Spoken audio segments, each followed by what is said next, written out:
Dilatação térmica linear, exercício número 5.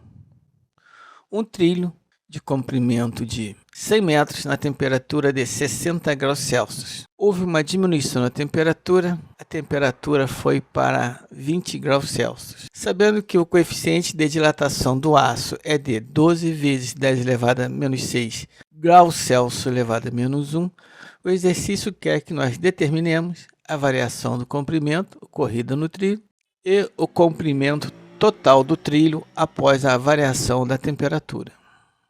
Na solução nós temos L0, comprimento inicial, igual a 100 metros. T0, temperatura inicial, igual a 60 graus Celsius.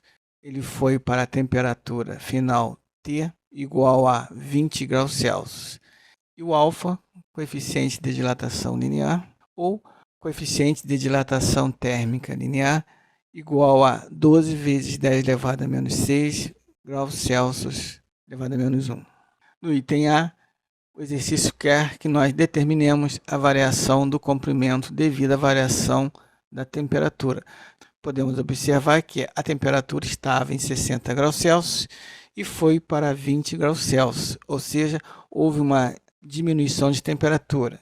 Portanto, temos uma contração. Para o cálculo da variação de comprimento, temos que calcular a variação da temperatura.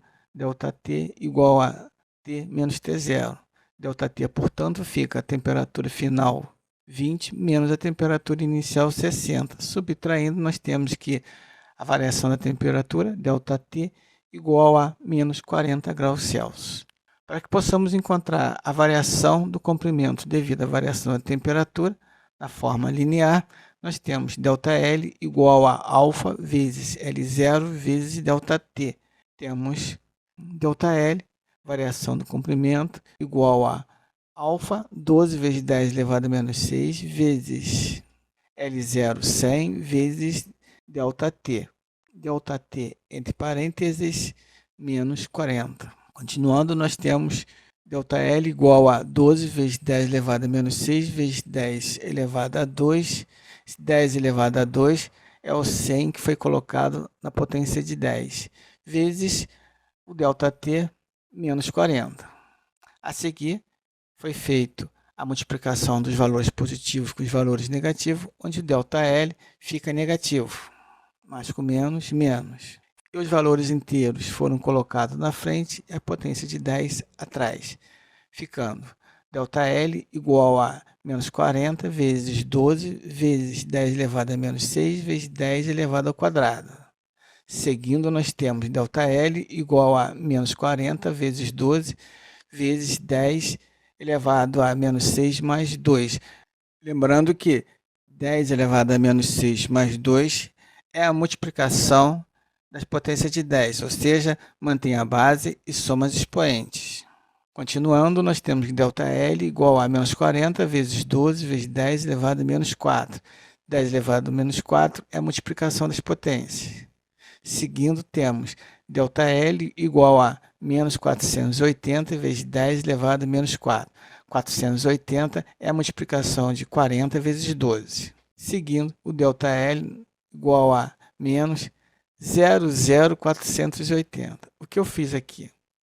Eu posso colocar quantos zeros eu quiser à esquerda. Não vai mudar nada. Continua sendo número. Mas eu fiz isso para que pudesse fazer a mudança da vírgula. Observando a potência de 10, nós vimos que ela vai andar 4 casas decimais para a esquerda. Portanto, aqui no 480, à direita dele, no zero, nós temos a vírgula, que vai andar 4 decimais para a esquerda. Uma vez, 2 vezes, 3 vezes, 4 vezes. O ΔL igual a menos 0,0480.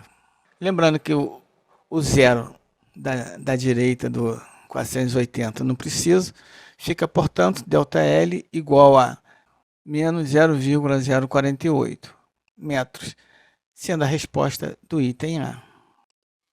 Continuando, temos aqui no item B o cálculo do comprimento do trilho após a dilatação. A fórmula é L igual a L0 mais ΔL, ou seja, o comprimento final igual a comprimento inicial mais o ΔL, variação de comprimento. Lembrando que variação de comprimento está com valor negativo, coloca entre parênteses, porque nós temos uma multiplicação de sinal mais com menos, menos. Continuando, temos L igual a 100 menos 0,048. Fazendo a subtração, temos o comprimento final do trilho de L igual a 99,952 metros. Ou seja, como a temperatura no trilho diminuiu de 60 para 20 graus Celsius, houve uma contração e o comprimento final ficou menor. Sendo assim, até o próximo.